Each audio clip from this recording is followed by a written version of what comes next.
कौन कहता है कि कलयुग में श्राप पड़ता है कि नहीं?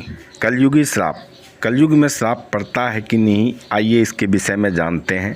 सबसे पहले चलिए, आमतौर पर अक्सर लोगों को बोलते हुए बराबर सुनता हूँ कि जा गिद्ध के श्राप से गाय नहीं मरता है। बात सही है कि गिद्ध के श्राप से गाय नहीं मरता है। बोलने वाला बिल्कुल सही बोल रहा है कि अपना पेट भरने के लिए गिद्ध क्या, आप और हम भी किसी को श्राप देंगे तो वह श्राप विफल होगा।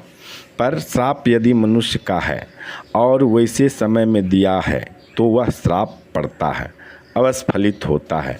चलिए इसके विषय में विस्तार से जानते हैं। पर एक बात बोलना मैं भूल रहा था कि इस चैनल पर आप सभी श्रोतागण का हार्दिक स्वागत करता हूं और इसी स्वागत के साथ ब्रजेश पाठक अपने चैनल पर आगे की कथा, ये कलयुगी श्राप को प्रारंभ करता हूं। यदि आप चैनल पर नए हैं तो चैनल को सब्सक्राइब करके अपना आशीर्वाद अवश्य दीजिए। तो चलिए जानते हैं कि कलयुग में श्राप पड़ता है कि नहीं। जी हाँ, कलयुग में भी श्राप पड़ता है, पर श्राप का भी प्रकार है। कौन से श्राप पड़ते हैं, कौन से श्राप नहीं, इसको जानना बहुत ज़रूरी है। जब तक आप जानेंगे नहीं तब तक आपको पता नहीं चल पाएगा कि कौन से श्राप आपको परेशान कर सकती है। तो मेरे श्रोतागण, आपको मालूम होना चाहिए कि गिद्ध की तरह यदि हम लोग भी मनाने लगें कि वे आदमी के पास बहुत बड़ी संपत्ति है, वे मर जाए या उसका परिवार में सभी मर जाए तो यह संपत्ति हमारी हो जाएगी। तो ऐसा मनाने वाला, ऐसा सोचने वाले कोई भी व्यक्ति हो या इस तरह के आदमी श्राप देने वाला हो तो वह श्राप कभी सफल नहीं होता, क्योंकि वह लोभवश श्राप देते हैं तो इस श्राप का कोई असर नहीं पड़ता है। श्राप वह ज़रूर सफल होता है जब कोई व्यक्ति काफ़ी दुखी है और वह आपसे सहारा मांगने आया है। उस दुख के घड़ी में आपने उनका सहायक नहीं बना, उस घड़ी में यदि वह व्यक्ति आपको श्राप दे दिया तो वह श्राप आपको अवश्य पड़ेगा। जैसे किसी व्यक्ति को कोई मार रहा है, वह व्यक्ति आपके पास बचने के उद्देश्य से आपके शरण में आया और आप मारने वाले के भय से उसे नहीं बचाए, तो मार खाने वाला व्यक्ति जो श्राप देगा, क्योंकि उस समय वह दुखी है, तो वह आपको अवश्य पड़ेगा। वहाँ आपका धर्म बनता है कि उसको बचावें। यदि आप नहीं बचा सके तो भी आप पाप का भागी बन ही गए और बन जाएंगे।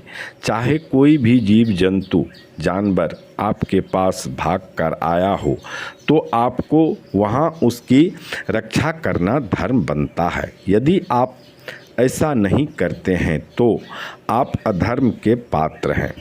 अब यह और उदाहरण स्वरूप बताता हूँ कि यदि आप बहुत दुखी व्यक्ति को जानते हुए भी सता रहे हैं तो जानते हैं उस दुखिया की मुखिया कौन होता है?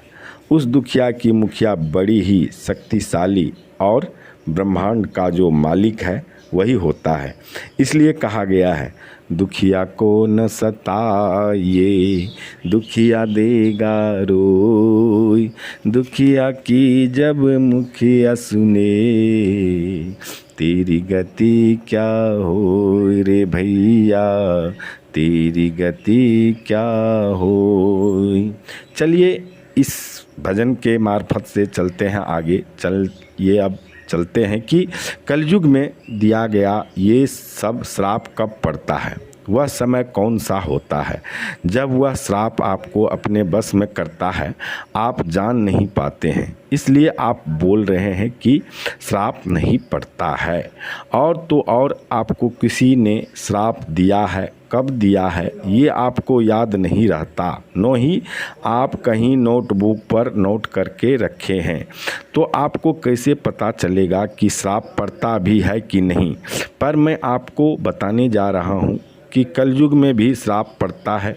वह समय है जब आप अपनी जवानी खो देते हैं और बुढ़ापे में प्रवेश करते हैं, जब सभी तरफ से दुख और विपत्ति आपको घेरना शुरू करती है और आपके समझ में कुछ नहीं आता है, उसी समय वह दिया गया श्राप भी आपका बहुत बड़ा दुश्मन बनकर खड़ा होता है और इसी समय का वर्षों से इंतज़ार कर रहा होता है और आकर उसी दुख की घड़ी में आपको सताने लगता है। और मन ही मन वह श्राप जब आपको पीड़ा देती है तो लोग बोलते हैं कि चारों तरफ का हवा लग गया है और बहुत दुख में हूँ।